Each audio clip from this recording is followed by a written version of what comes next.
nangyari sa luyang tinanim ko. Ayan o, ategi na sila o, kasi nga ano na. Ay, ang luya! May luya, may laman. Wow!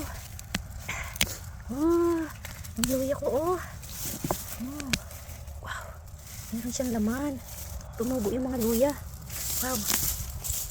Oh. Oh. Patuloy na. Ay, may mga luya. Kain natin ang mga luya. Oh, may repolyo. Kunin natin yung repolyo. May tumubong repolyo. So, harvestin na natin to. Ang mapakinabangan.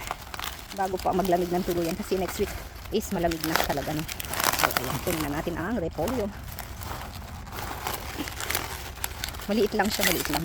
Pero pwede na yan. Ayun, may tumubo po. Kaso hindi na siya abutan. Malamig na kasi. So, kunin na lang natin ito. Kunin na natin pati ang ugat. Ayan na siya. Ayan ang repolyo.